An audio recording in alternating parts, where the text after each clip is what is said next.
राधा जी को नारद मुनि का श्राप। देवी रुक्मणी का जन्म अष्टमी तिथि को कृष्ण पक्ष में हुआ था और श्री कृष्ण का जन्म भी कृष्ण पक्ष की अष्टमी तिथि को हुआ था। वह देवी राधा जी भी अष्टमी तिथि को अवतरित हुई थी। राधा जी के जन्म में और देवी रुक्मणी के जन्म में एक अंतर है कि देवी रुक्मणी का जन्म कृष्ण पक्ष में हुआ था और राधा जी का शुक्ल पक्ष में। राधा जी को नारद जी के श्राप के कारण विरह सहना पड़ा और देवी रुक्मणी से कृष्ण जी की शादी हुई। राधा और रुक्मणी यूँ तो दो हैं, परंतु दोनों ही माता लक्ष्मी के ही अंश है।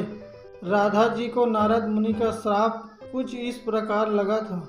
रामचरितमानस के बाल कांड में जैसा कि तुलसीदास जी ने लिखा है कि नारद जी को यह अभिमान हो गया था कि उन्होंने काम पर विजय प्राप्त कर लिया है। नारद जी की परीक्षा लेने के लिए भगवान विष्णु ने अपनी माया से एक नगर का निर्माण किया। उस नगर के राजा ने अपनी रूपवती पुत्री के लिए स्वयंवर का आयोजन किया। स्वयंवर में नारद मुनि भी पहुँचे और कामदेव के बाणों से घायल होकर राजकुमारी को देखकर मोहित हो गए। राजकुमारी से विवाह की इच्छा लेकर वह भगवान विष्णु के पास पहुँचे और उनसे निवेदन करने लगे कि प्रभु, मुझे आप अपना सुंदर रूप प्रदान करें, क्योंकि मुझे राजकुमारी से प्रेम हो गया है और मैं उससे विवाह की इच्छा रखता हूँ। नारद जी के वचनों को सुनकर भगवान मुस्कुराए और कहा, तुम्हें विष्णु रूप देता हूँ। जब नारद विष्णु रूप लेकर स्वयंवर में पहुँचे तब उस राजकुमारी ने विष्णु जी के गले में वरमाला डाल दी। नारद जी वहाँ से दुखी होकर चले आ रहे थे।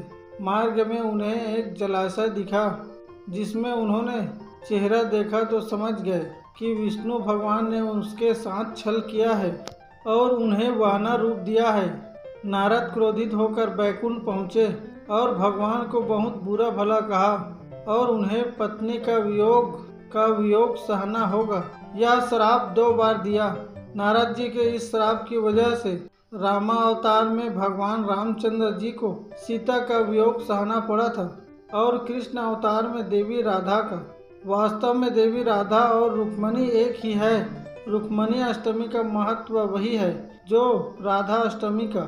जो इनकी उपासना करता है उन्हें देवी लक्ष्मी की उपासना का फल प्राप्त होता है। श्री कृष्ण ने देवी रुक्मणी के प्रेम और पतिव्रत को देखते हुए उन्हें वरदान दिया कि जो व्यक्ति पूरे वर्ष कृष्ण पक्ष की अष्टमी के दिन आपका व्रत और पूजन करेगा और पुष मास की कृष्ण अष्टमी को व्रत का समापन करेगा तो उसे कभी धन की कमी का सामना नहीं करना होगा।